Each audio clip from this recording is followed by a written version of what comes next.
You want to support Roland Martin Unfiltered? Be sure to join our Bring the Funk fan club. Every dollar that you give to us supports our daily digital show. There's only one daily digital show out here that keeps it black and keep it real as Roland Martin Unfiltered. Support the Roland Martin Unfiltered daily digital show by going to RolandMartinUnfiltered.com. You can make this possible. Well, it's amazing how many people all of a sudden realize the drama happening in the cable industry when it comes to companies trying to get carried since Byron Allen, of course, has gone to Supreme Court in his battle against Comcast. All of a sudden, of course, you've been watching social media, 50 Cent. He's been blasting cable companies with Comcast dropping stars from their system. Other networks out there fighting the battles against DirecTV and Dish and AT&T and Charter and Comcast. What in the hell is happening in this industry? Well, my next guest, she understands it quite well. She served a number of years on the Federal Communications Commission as one of the members, Mignon Clyburn. She joins us right now. She, of course, also is working with her own clients. You were working with, was it Lionsgate? Yes. Okay. Which, of course, on Stars. Yep, absolutely. So, again, it's a lot of people have been learning just all these inner workings and how these deal works. I mean, who gets carriage, who doesn't, what level you're on, do you get paid, you don't get paid, you get dropped. So what do you make of just all of the dialogue that's been just taking place over the last several months? Well, of course, it boils down to dollars and cents. And who doesn't have, the person who doesn't have the cents, they don't get the dollars. And so with this particular case, it is definitely a numbers game, but it is a numbers game in two directions. One, you've got a network, meaning Stars, that has, they have several channels, about 17 that they carry over the Comcast network. They've got top-rated shows. They're doing well in all of the markets that Comcast carries, yet by December 10th, they're going to be off the air. No, all 17? They're the Stars. If you want to get Stars, if you want to get those networks, those channels, which carries, as you mentioned, 50 Cent is in and is executive producer in Stars. You've got a number of top-rated women, Latinx, and African-American-owned programs. They're going to be off the air as of December 10th because what we call a program carriage dispute, meaning Comcast wants to pay less than they're paying now for Stars content. And so that is the big thing. And Stars is worried, of course, that they cannot bring you quality programming if they're getting paid under what they need. And so for the folks, again, who are, I mean, look, I spent 13 of the first 14 years at TV One, been knowing all this drama back and forth in terms of how it works. And so what you have here is very simple. And that is companies like Comcast, Charter, AT&T with owning DirecTV, Dish. Look, they control the distribution. They absolutely do. And so the deal is, so to get on those systems, when the negotiation comes in, a lot of that is driven by the power of the company you have. So, for instance, when Univision and ABC partnered, and why the name is escaping me, I forgot the network that they actually launched. It's supposed to be targeting millennial Latinos. I mean, that network, because ABC was with them, they basically said they were in 40, 50 million homes. Why? Because ABC had ESPN, they had Disney, they had all these other assets. And so you have these large companies bring heft, and so they have a lot more leverage. And they own about 3/4 of what you're seeing. Right. And so if you're an independent, you have an independent channel or network. So in the case of Stars, Lionsgate owns Stars, but Lionsgate is not owned by Disney or we used to be Fox or CBS and Viacom. It's an independent operator. It is an independent operator. It is not a distributor.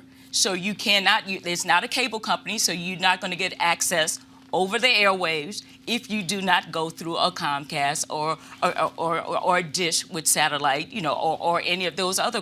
They are the gateways to you watching television. And what the problem is, what the Cable Act did not envision, I don't think, is all of these companies, the big Comcast of the world, owning not only the network or the station or that platform, but they're owning studios, they're getting content. Right. And so now it is felt that they're favoring their content, paying for their content at the expense of the independents. Now, what people also don't realize, again, there were laws against that.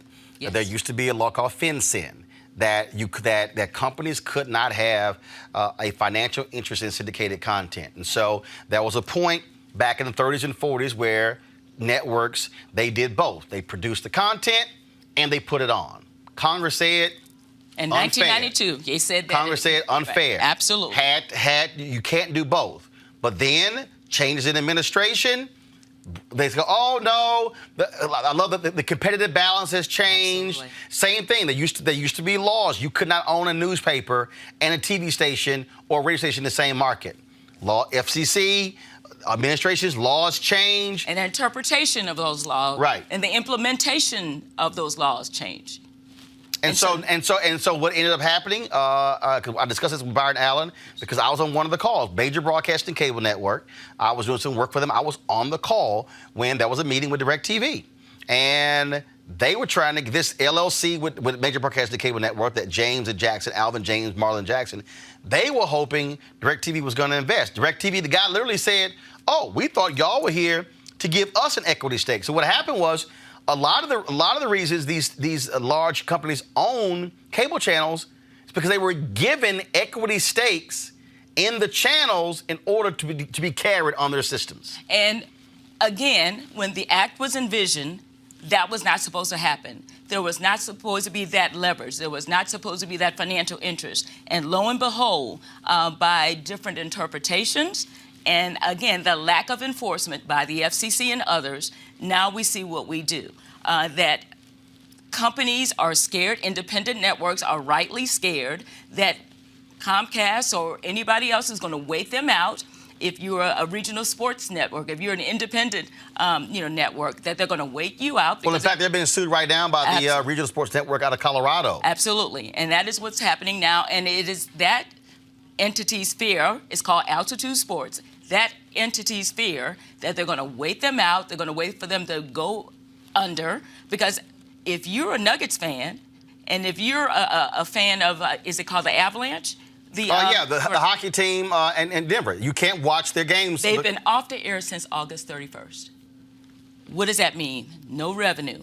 What does that mean? Lo and behold, if they wait them out, and if Altitude Sports goes under, who's going to be there waiting in the wings to take over that franchise or that network? Well, in fact, we've seen it because when Bob Johnson owned the Charlotte Bobcats, he wanted to create a regional sports network. The cable providers in that market refused to carry it. Eventually, they canceled that regional sports network and then basically signed a deal because the same thing happened in Houston.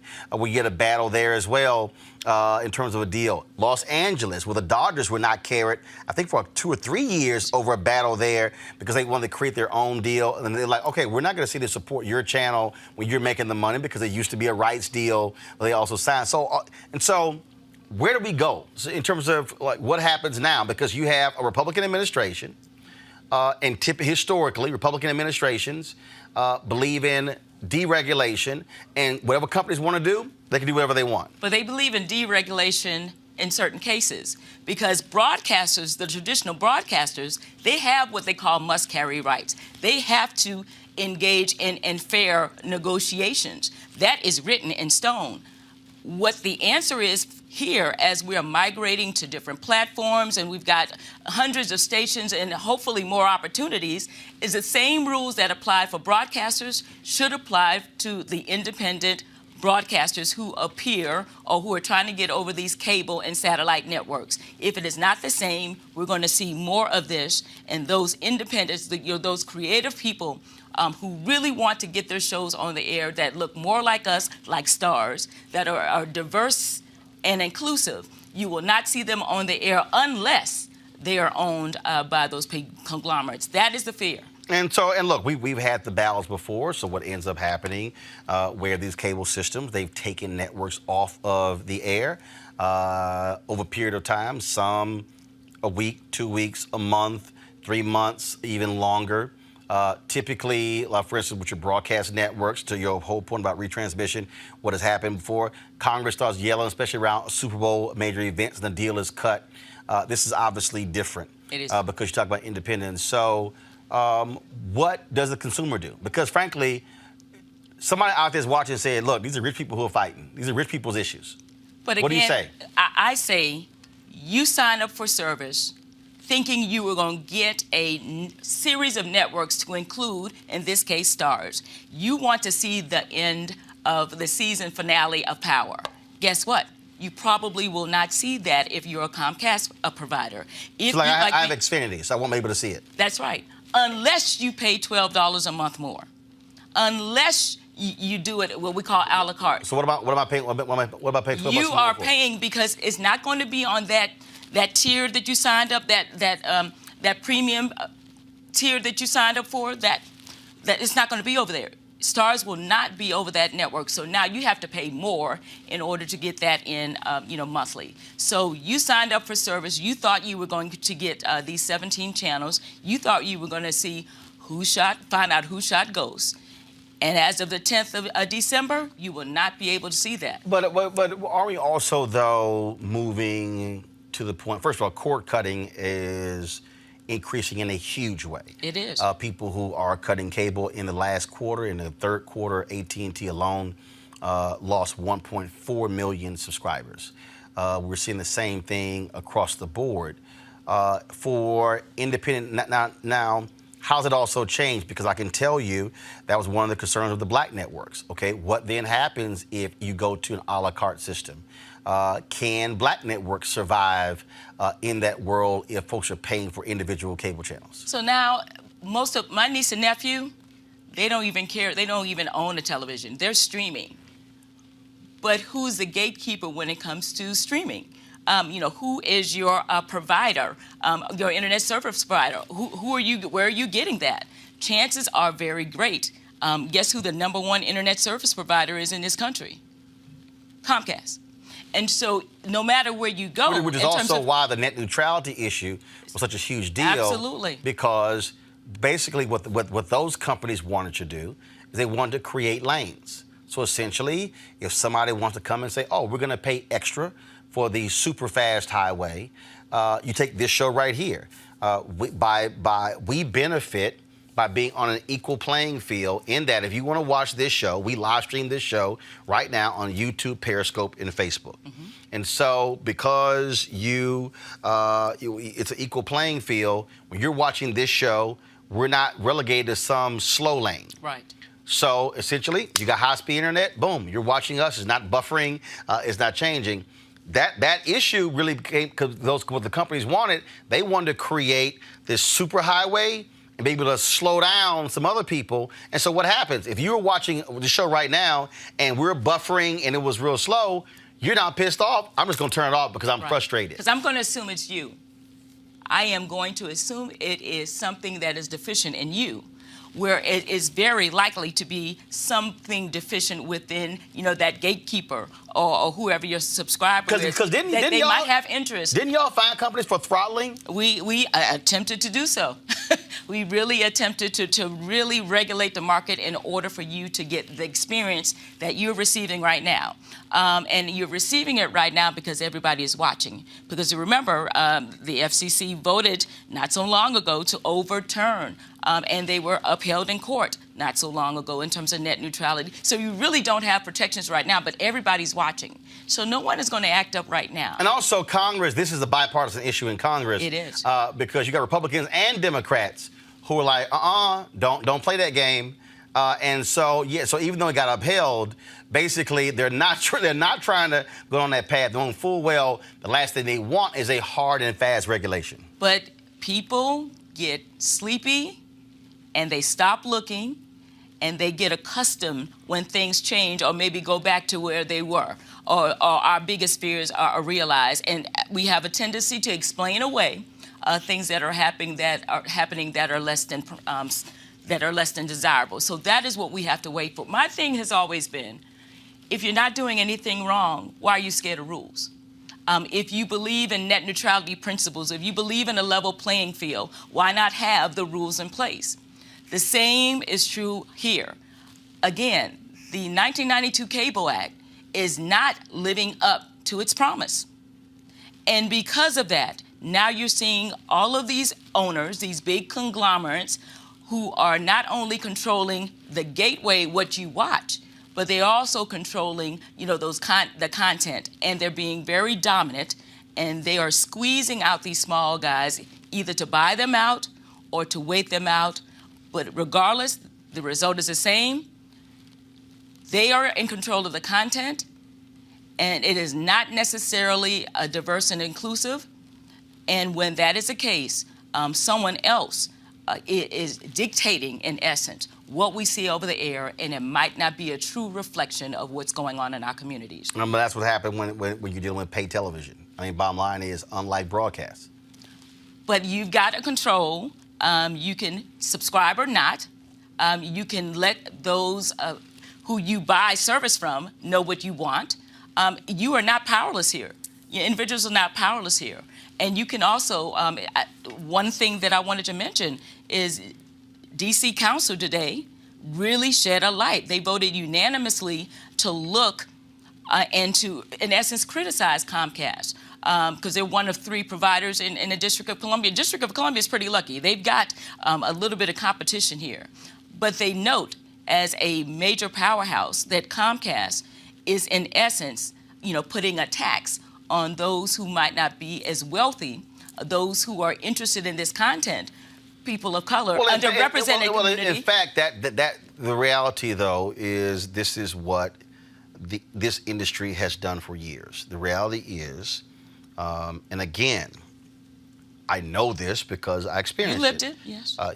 The 2 black networks that I've worked with, Major Broadcasting Cable Network and TV One, they put us on the upper tier. Which means I had to search hard. So if you wanted the black networks, you had to pay that one. We were on the same tier in many places as HBO, Starz, and Showtime. Right. So if you wanted the black networks, you had to pay more. Right. So there's also a reason why they put the family networks top tier, because they want to make families pay for Disney, Nickelodeon, and those networks because you're spending more a month on cable. And so that's because only one black network on basic, BET, because essentially they were grandfathered in because it was the first black network. And that's what you're dealing with. I think, again, people are not understanding the economics of the business. But they're not understanding the economics of the business in terms of what leverage they actually have. They're not understanding that places like D.C. Council, they give Comcast and the other 2 the right to be here. Right. It is not automatic. And so if they are not fulfilling your needs... Yeah, the franchise agreement. Exactly. If they're not fulfilling your needs, if they're not living up to... and that's what Baltimore and D.C. said. We believe in diversity and inclusion, and we want the programming to reflect our communities. And if it is not, then we are going to, at the appropriate time, rethink your franchise agreement, and maybe you won't be able to do business here. This is the power of an individual. You elect those members of Congress when it's time for that franchise agreement to come up, or if there is a way to recall, or when I say recall in this instance, come up for a vote. If there's a dispute, then exercise that and have the companies have them held accountable.